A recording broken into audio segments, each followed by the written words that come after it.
We've been waiting for 3.18 for a while, and it seems like it's finally on the horizon, but while we were waiting, we weren't exactly idle. So in order to bridge the gap, we decided to use SC as a proper sandbox and invent our own story-driven event series, Daedalus Rising. And over 3 episodes, 2 teams will fight in attack, defend, FPS, atmospheric ship combat, and a final combined arms battle to decide which emerges the victor. In this video, I want to cover off how to play, so that if you and your friends want to give it a go, you can. And if that sounds good to you, then grab a cup of tea while I roll the intro, and then let's get into it.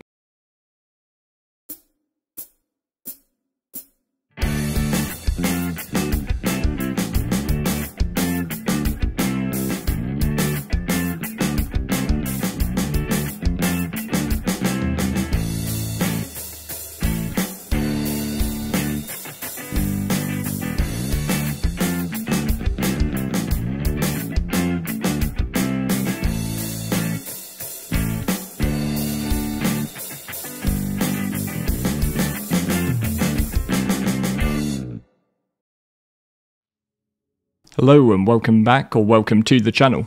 I'm Loudguns, and today we're going to be taking a look at this PvP campaign we put together over at the Frontier community. In a series of PDFs, which I'll make available in links in the vid description, I've outlined full rules and gear lists for each of the 3 episodes of Daedalus Rising. So in this vid, we're just going to try and give a bird's eye view that will hopefully encourage some of you to give it a go too. If you're on the lookout for a community though, please stop by our Discord, the link for that's also in the vid description. I took inspiration for this series from some of the old campaigns that Games Workshop used to run for Warhammer and 40k, with scenarios that could either be played standalone or as part of an episodic series, with the outcome of one filtering into the next.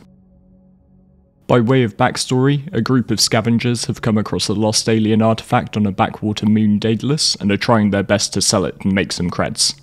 Unfortunately, the wealthy folks who might be interested in such items are a little on the shady side, and rather than a pricey transaction with the scavs, they'd rather hire a band of mercs to go and take the artifact by force. Enter our 2 competing mercenary companies, Red Viper Solutions and Blue Eagle Security. If you are into the lore side, then check out the trailer for the event that I put up here on the channel. We'll look at each episode a bit more in depth, but I just wanted to say a huge thank you at the start to everyone in the Frontier community who helped playtest each episode and put the full run through on for our charity stream last month. At that, we raised nearly $1,200 for Doctors Without Borders, which is straight up amazing. Some of the footage we have here may be a bit lower quality than I usually try for, but since we had so much going on for the stream, I wasn't able to record and have had to go back and steal some of my own content retroactively. Episode 1, Breach and Clear, is going to need a bit of a rewrite for 3.18, but for the time being it's been our fitting farewell to the SPK of old. Next patch, this abandoned Crusader security outpost is going to be getting a fresh coat of paint and a permanent occupation force, but until then it's the perfect spot for a little bit of mayhem. The mission is an attack and defend scenario, with each side taking a turn to break into SPK versus an entrenched opponent. The attackers are against the clock, but unlike the defenders, they are allowed to respawn back at the nearest station and continue attacking until they win. We used Crucible 1 because the Grimhex medical facilities are bugged 90% of the time. In order to stop the clock, the attacking team needs to hack the central criminal database terminal. I added this rather than a goal to kill all defenders to stop any sneaky hiding strategies being used by the defending team. To challenge the teams and encourage teamworking and communication, I added restrictive classes for this episode, each with a special skill. So heavies get heavy armor and can carry more powerful weapons such as grenade launchers and FS9s. Medics are the only players allowed medical guns, recon are the only ones who can attach silencers in case you want to drop off a couple of infiltrators, and marines make up the bulk of the force, but they're special too because they can take frag grenades. Now, to some people, these types of events might seem a bit RP-ish, and to be fair they are, but also RP can actually be quite fun, just give it a go sometime. But they do teach valuable skills as well, so for the attackers in particular it was essential, if a little cruel, to confirm your kills. With the medical gameplay we have in SC, just winning an initial gunfight and incapacitating an enemy isn't always enough. Particularly if you're in an attrition type setting, you really need to make sure that that player is down and out. After the first attack, the team switch places and repeat the event in reverse.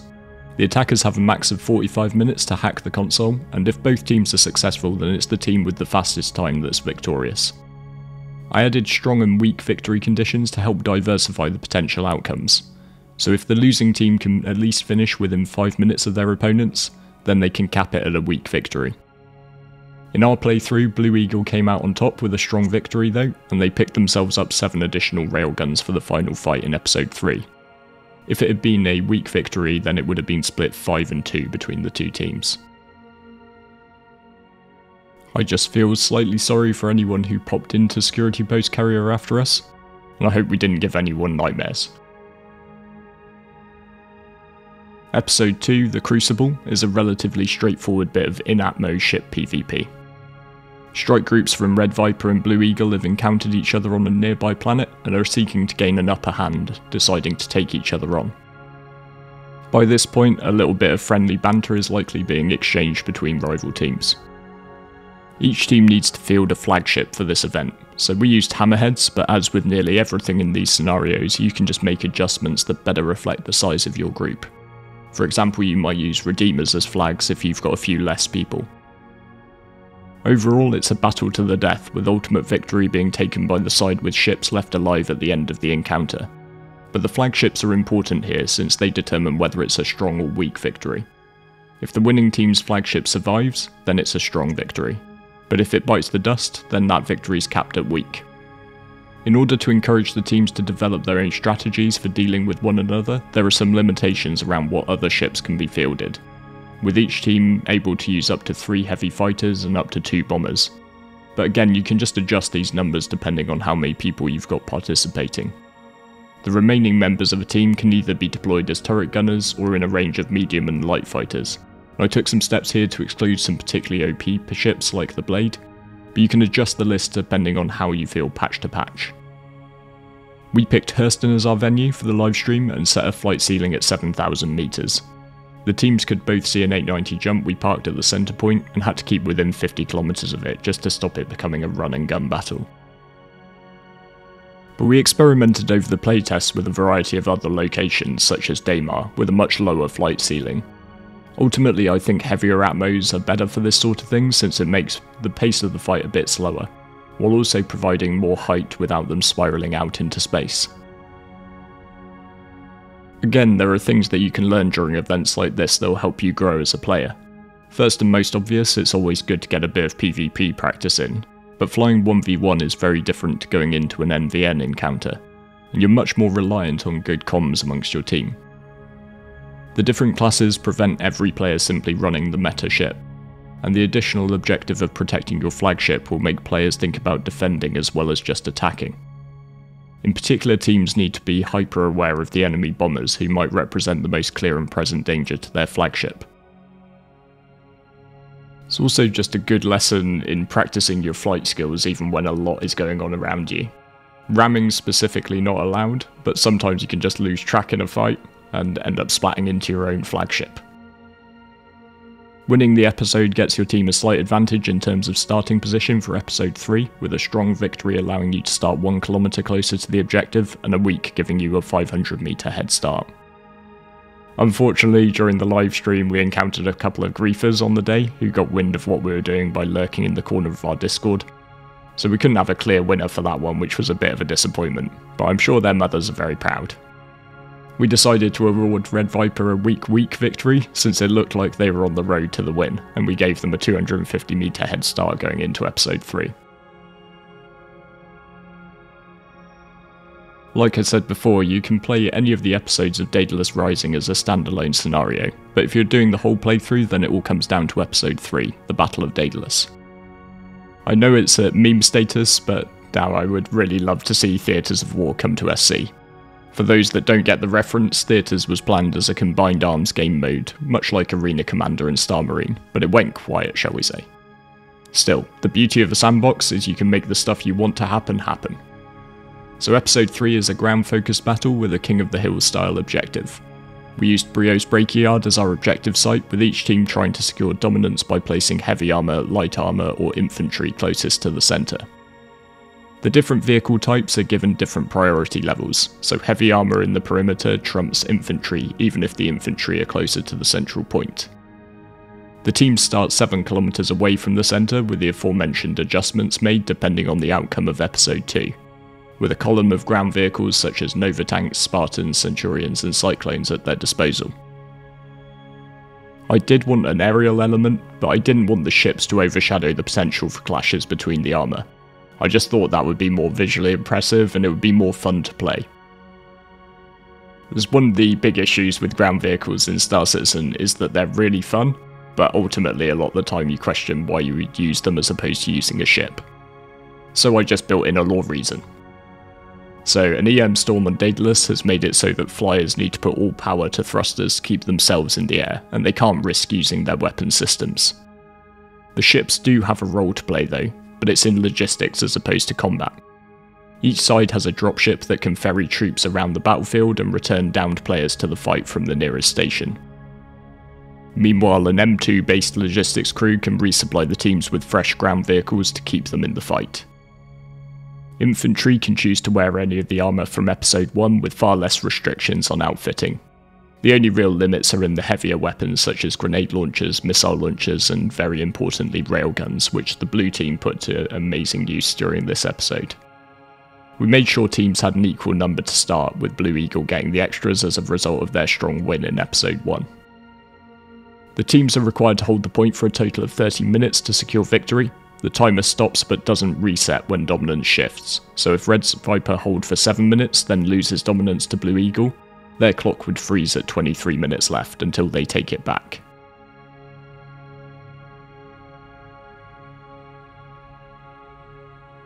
Again, there's a huge amount to be learned from this type of event.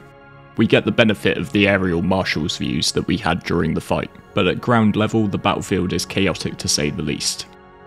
Keeping calm and delivering crystal clear comms on enemy positions and maneuvers is essential to help your captain make the right decisions, as is having the patience to wait until you have force superiority strong enough to push the enemy off the objective as opposed to trickling in one by one. The terrain can also be used to your team's advantage or disadvantage. Both teams use the cover of the scrapyard to hide infantry with things like railguns, to take out oncoming tanks. And then teams had to adapt and send forward infantry screens ahead of the armour in order to clear these lurkers out of the scrapyard before the tanks could roll in and secure the objective.